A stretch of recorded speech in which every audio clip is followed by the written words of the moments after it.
Como primer ejercicio vamos a calcular los diagramas de la fuerza cortante y el momento flector y vamos a calcular el momento y la fuerza cortante máximas para esta viga de aquí.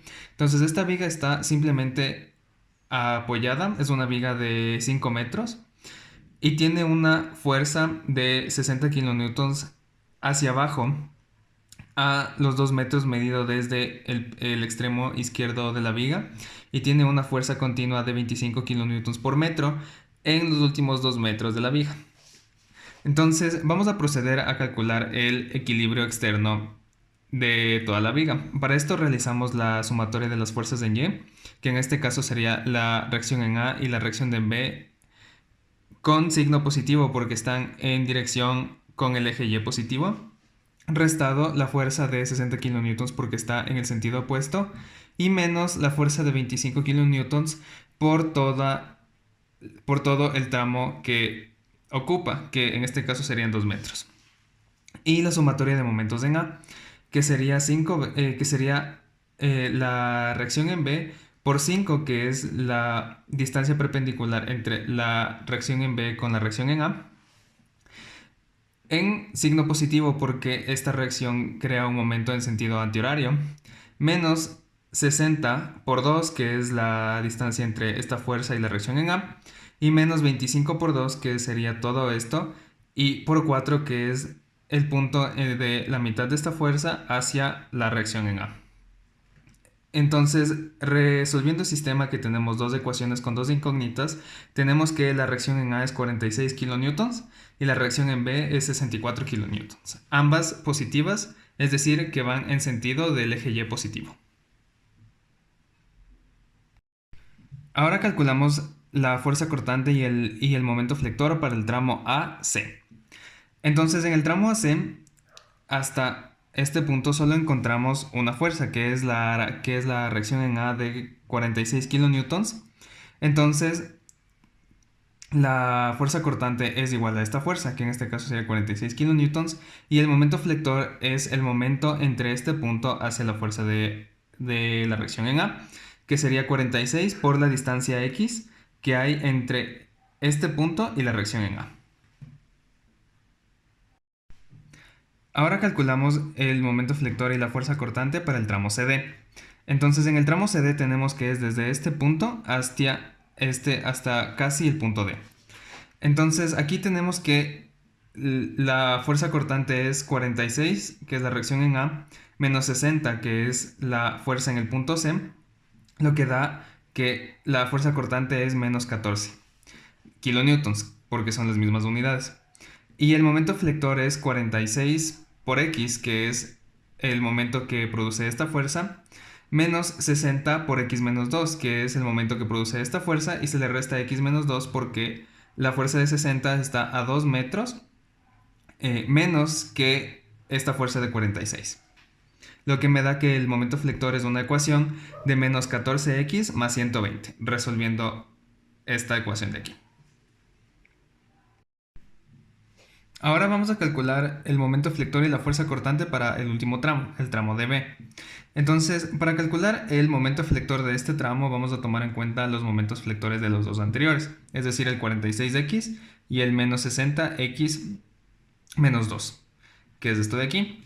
Y para calcular el momento flector de la fuerza distribuida vamos a tomar en cuenta la magnitud del momento flector, que es 25 por x menos 3, que es la distancia x restada el 2 y el 1, que son de los dos anteriores tramos, que sería esta distancia de aquí, que es x menos 3, y por el brazo de palanca de la fuerza.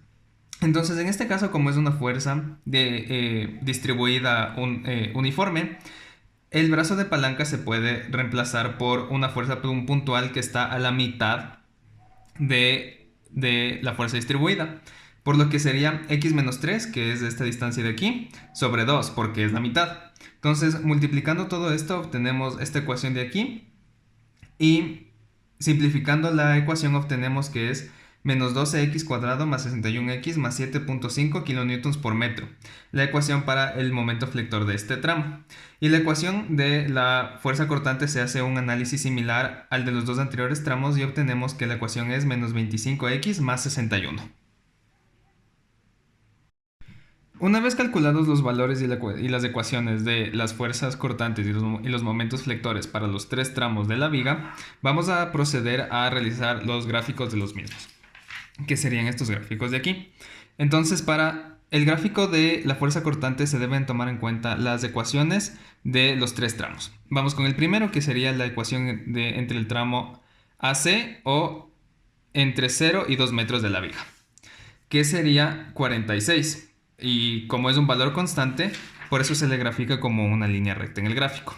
Lo mismo para el tramo entre el tramo a los 2 metros y a los 3 metros de la viga, que sería el tramo entre C y D, que es menos 14. Y como al igual que en el tramo AC es un número constante, solo se grafica como una línea recta en el gráfico.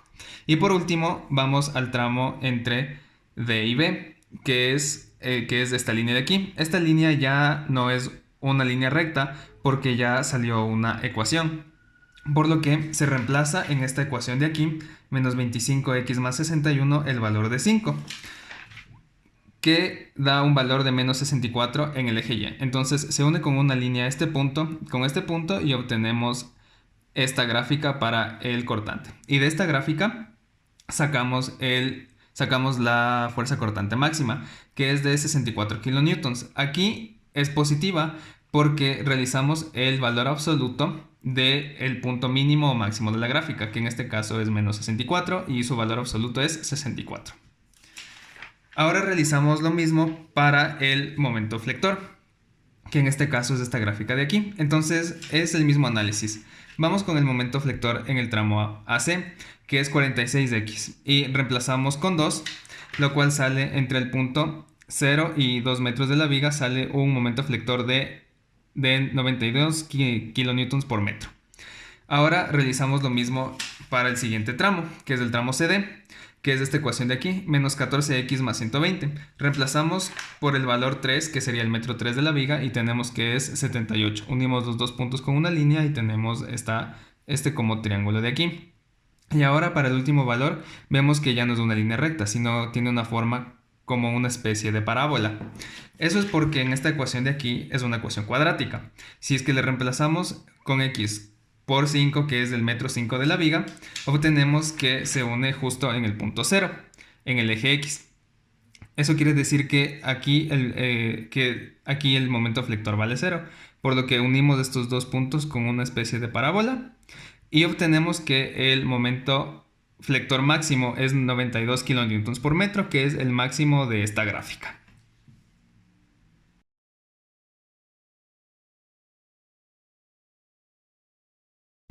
Para el segundo ejercicio vamos a calcular el centroide de una figura. En este ejercicio vamos a calcular el centroide de esta figura sombreada en negro. Ponemos nuestro sistema de referencias aquí, este es el eje Y y este es el eje X, lo que daría que el origen está en esta esquina de aquí. Entonces, para calcular el centroide vamos a dividir esta figura en tres regiones diferentes. La primera región, que es la región azul, es todo este rectángulo grande de aquí. La segunda región, que es la región verde, es este rectángulo pequeño de aquí. Y la tercera región, que es la región roja, sería este triángulo de aquí. Entonces, vamos a calcular el centroide para la figura sombreada en negro. Para esto, primero vamos a realizar esta pequeña tabla de aquí. Entonces, en esta tabla vamos a resumir las áreas y las coordenadas de los centroides de las tres regiones. Para la región 1, el área es muy simple porque solo es un rectángulo. Entonces sería la base por la altura, que sería 6 más 6, 12, por 6 más 3, 9. 12 por 9 sería 108. Para la segunda región, que es este triángulo, que es este rectángulo pequeño de aquí, serían 3 por 6, que es 18. Y le ponemos el signo negativo porque es un área vacía. Es decir, es un área que le quitamos a este rectángulo grande azul para que nos dé el área sombreada de negro. Y para la tercera área, que sería 12 por 6 sobre 2, que daría menos 36, también con signo negativo porque es un área vacía. Ahora vamos a calcular el centroide en X, las coordenadas del centroide en X y en Y para las tres regiones. Para la primera región, como es un rectángulo, calcular las coordenadas del centroide es muy simple porque las coordenadas en X solo serían la mitad de la base y las coordenadas en Y solo serían la mitad de la altura. Entonces, la mitad de la base sería 6 y la altura, como vale 9, la mitad es 4.5. Para la región 2, igual es muy simple porque es un rectángulo pequeño. Entonces, para X, como la base 6, las coordenadas del centroide en X serían 3. Y aquí, como la altura es 3, la mitad es 1.5. Pero como este centroide de aquí estaría a un 1.5 de esta línea y de aquí hay que sumarle otras 6 pulgadas hasta que llegue al eje. Por eso se le suma 1.5 más 6, que daría 7.5. Y ahora el centroide para el triángulo. Para calcular el centroide del triángulo es un poco más complicado, porque las coordenadas de un centroide en un triángulo serían 2 tercios. En el eje X sería a 2 tercios de el ángulo agudo o a 1 tercio del ángulo recto. En este caso, como el origen está en este punto, es mucho más fácil calcular los 2 tercios de 12, que sería 8. Es decir, que las coordenadas del centroide para este triángulo en el eje X serían a 8 unidades desde el origen. Y ahora en el eje Y es lo mismo, es 1 tercio de la altura del triángulo medido desde el ángulo recto o 2 tercios de la altura del triángulo medido desde el ángulo agudo. En este caso, como tenemos el eje aquí, medimos desde el ángulo recto que está aquí el 1 tercio, que como sería 6, el 1 tercio sería 2. Ahora multiplicamos las áreas de cada figura por las coordenadas de sus centroides en X y en Y. Entonces, 108 por 6 es 648. Aquí, menos 18 por 3 es menos 54. Aquí también se considera el signo. Y menos 36 por 8 es menos 288. Hacemos lo mismo para las coordenadas del centroide en el eje Y. Sería 108 por 4.5, 486. Menos 18 por 7.5, menos 135. Y menos 36 por 2, menos 72. Ahora tenemos que hacer las sumatorias de las áreas multiplicadas por las coordenadas en X y de las áreas multiplicadas por las coordenadas en Y, que nos daría las sumatorias de las áreas sería 54. Se respeta el signo también, o sea, sería 108 menos 18 menos 36. Aquí también se respeta el signo, que es 648 menos 54 menos 288, y aquí se hace lo mismo. 486 menos 135 y menos 72, lo que darían 306 y 279 respectivamente. Ahora se utilizan estas dos fórmulas chiquitas de aquí, que dicen que para calcular las coordenadas del centroide en el eje X del área sombreada es la sumatoria de las áreas por las coordenadas de las figuras en X sobre las sumatorias de las áreas de las figuras, que en este caso sería 306, este valor de aquí, sobre 54, este valor de aquí, que da a 5.67 pulgadas. Y aquí sería de igual forma las sumatorias de las áreas multiplicadas por las coordenadas en Y de las figuras sobre la sumatoria de las áreas, que sería 279 sobre 54, que daría 5.17 pulgadas. Esto significa que las coordenadas del centroide estarían a aproximadamente 5.7 pulgadas desde el origen y 5.2 pulgadas 5.7 pulgadas desde el origen medidos en X y 5.2 pulgadas desde el origen medidos en Y, lo que me daría este punto de aquí.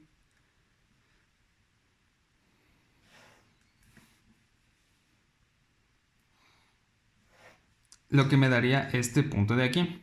Esto significa que si es que se pone un alfiler en esta figura y se lo pega a la pared o a cualquier superficie, esta figura estaría en equilibrio.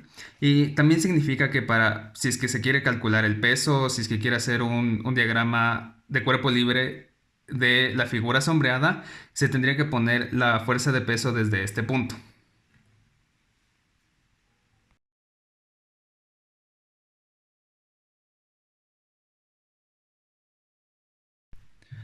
Para el ejercicio de momentos de inercia vamos a analizar esta figura. Es una figura en forma de L que la hemos dividido en dos segmentos. El segmento azul que le llamamos segmento 1 y el segmento rojo que le llamamos segmento 2. Pusimos los ejes de coordenadas aquí. Este es el eje Y y este es el eje X. En esta figura vamos a analizar los momentos de inercia para los ejes X y Y, el producto de inercia y los momentos de inercia para los ejes principales. Comenzamos con el momento de inercia para los ejes X y Y.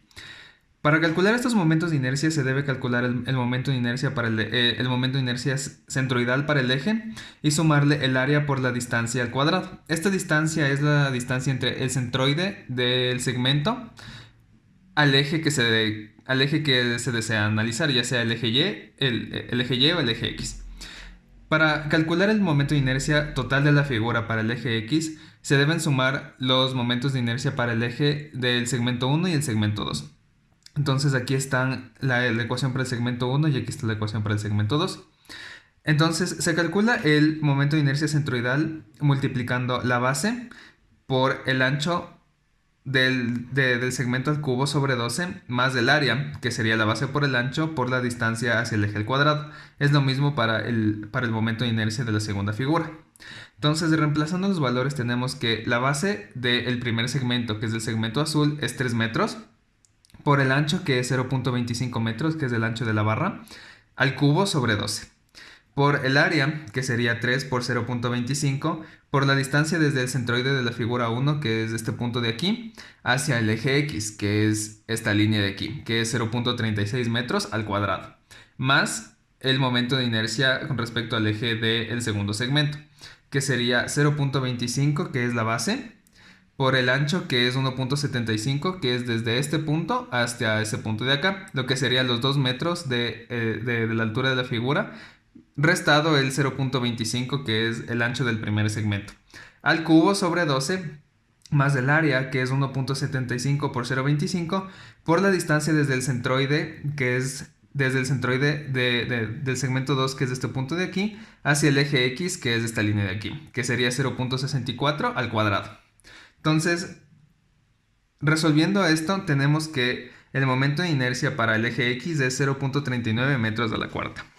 Ahora calculamos el momento de inercia para el eje Y, que es básicamente el mismo análisis, con la diferencia de que ahora, para calcular el momento de inercia centroidal, cuando un término estaba elevado al cubo, ahora ese término, ahora va a estar el término contrario elevado al cubo. Es decir, que si es que en el eje X elevé al cubo el 0.25, en el eje Y voy a elevar al cubo el 3.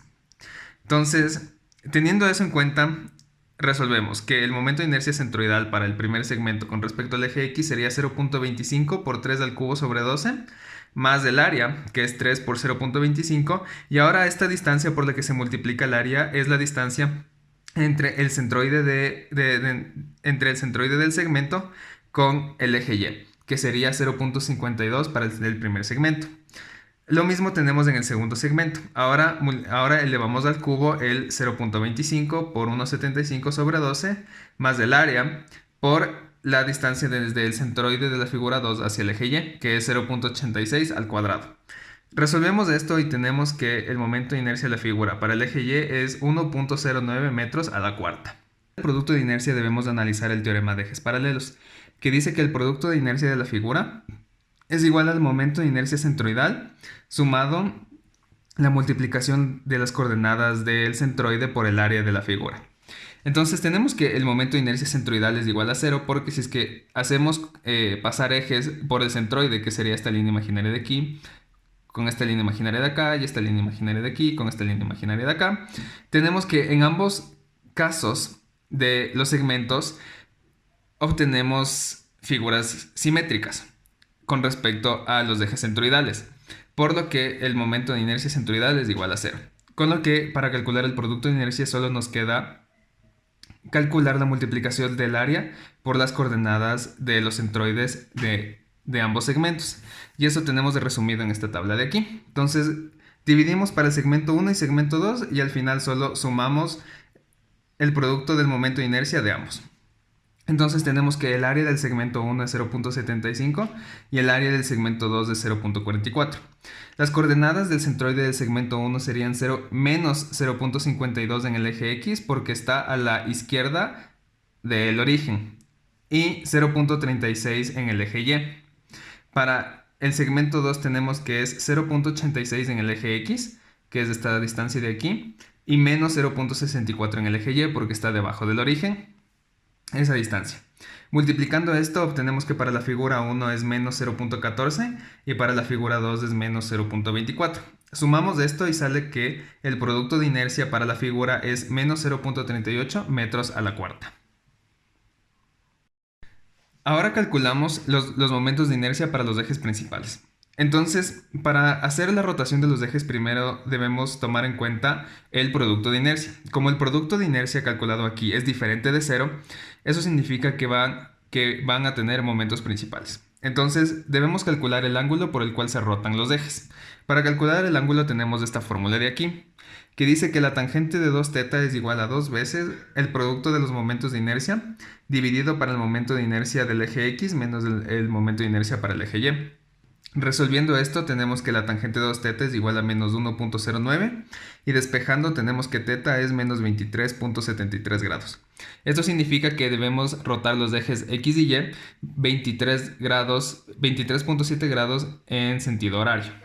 Entonces, una vez hecho esto, para calcular los momentos de inercia máximos y mínimos debemos utilizar esta fórmula de aquí, que dice que el momento de inercia máximo es igual al momento de inercia con respecto al eje X más el momento con respecto al eje Y sobre 2 sumado a la raíz cuadrada de la diferencia de los momentos sobre 2 al cuadrado más el producto de inercia al cuadrado.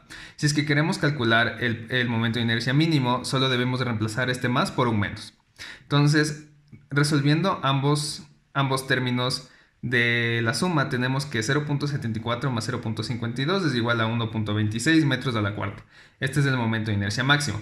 Ahora, el momento de inercia mínimo solo debemos reemplazar este más con un menos, por lo cual tenemos que esta resta es igual a 0.22 metros a la cuarta.